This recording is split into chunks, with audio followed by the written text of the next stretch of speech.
Hello बच्चों, कैसे हैं आप सब। तो मैं उम्मीद करता हूं कि आप अच्छे होंगे, मस्त होंगे और आप अपना पढ़ाई मैं आशा करता हूं कि अच्छे से कर रहे होंगे।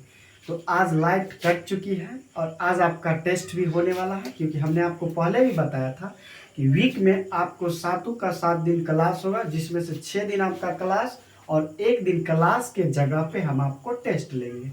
टेस्ट कहाँ से आएगा? हमने जो पिछले 6 लेक्चर में मैथ और साइंस में जो पढ़ा, उसमें से जो भी हमको एक्सपेक्टेड लगा कि जिसके ज़्यादा आने के चांसेस है एग्जाम में, उस क्वेश्चंस को हमने टेस्ट के रूप में आपसे लिखवाने का फैसला किया है। पिछले संडे का मेरा टेस्ट नंबर 1 हुआ था, जो कि एक ही लेक्चर का ले पाए थे।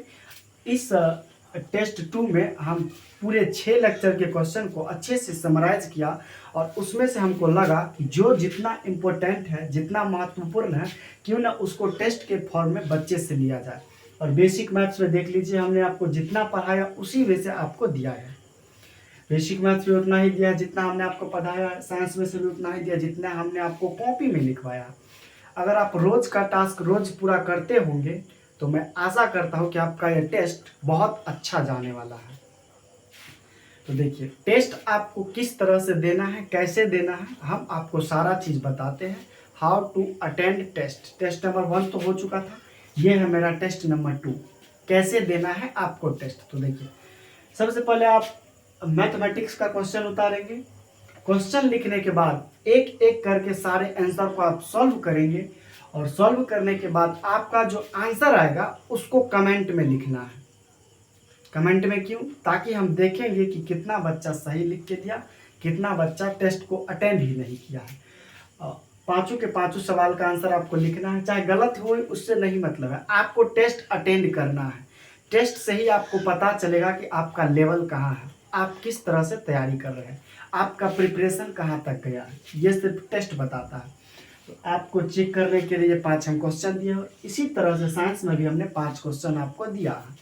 ये पांचों का पांचों मेरे तरफ से एक्सपेक्टेड क्वेश्चन है, जिसके आने के चांसेस 2027 के बिहार बोर्ड में बहुत ज़्यादा है, बहुत हाई है चांसेस आने के। तो ये है मेरा टेस्ट नंबर 2 का क्वेश्चन।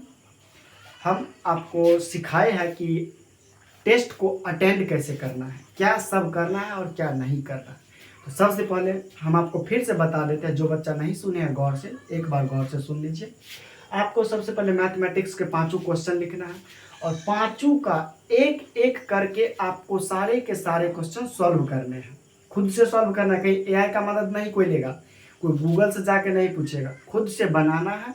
जो आंसर आए उसको कमेंट में लिखना है और कमेंट में लिखने के बाद हम आपके कमेंट का जवाब जरूर देंगे, रिप्लाई जरूर देंगे। कौन सा आपका सही हुआ, कौन सा आपका गलत, वो सारे क्वेश्चन का आंसर मैं आपको बताऊंगा जब आप आंसर सबमिट करेंगे कमेंट में। तो क्या इस तरह से साइंस का भी करना होगा सर? तो साइंस को करना बहुत दिक्कत हो जाएगा। देखिए, तो हमने आपको बोला साइंस का क्वेश्चन आपको लिखना है कॉपी में। लिखने के बाद उसका आंसर आप खुद से लिखेंगे, ये नहीं कि हम जो बताए वो कॉपी खोल लिए और लिख लिए, इससे आपको बेनिफिट नहीं होने वाला। अगर आप चाहते हैं कि टेस्ट का बेनिफिट हो, टेस्ट से कुछ फायदा हो, तो आपको खुद से लिखना होगा। भले गलत हो मंजूर है, लेकिन देखना नहीं है, सोच सोच के लिखना है, रिकॉल कर कर के चीज़ों को लिखना है। तभी तो दिमाग पे जोर पड़ेगा, तभी तो आप चीज़ों को एब्जॉर्ब कर पाएंगे। तो आप साइंस के भी एक एक क्वेश्चन को पहले आप अपने नोट में लिखिएगा और नोट में लिखने के बाद आप खुद से आंसर लिखिएगा अपने आप से। खुद से आंसर लिखने के बाद हमने जो आपको कॉपी में पढ़ाया है उससे आप मिलाइएगा और मिलाने के बाद आपका 5 क्वेश्चन में से कितना सही हुआ, कितना गलत हुआ, इसका भी आंसर आपको कमेंट में बताना है। आज तो लाइट नहीं है, जिसके कारण आपको शायद फ्रेश नहीं दिख रहा होगा, इसके लिए मैं आपसे सॉरी चाहता हूँ। चलिए, इस सारे क्वेश्चन को आप स्क्रीन को पहले पॉज कीजिए और क्वेश्चन को लिख लीजिए।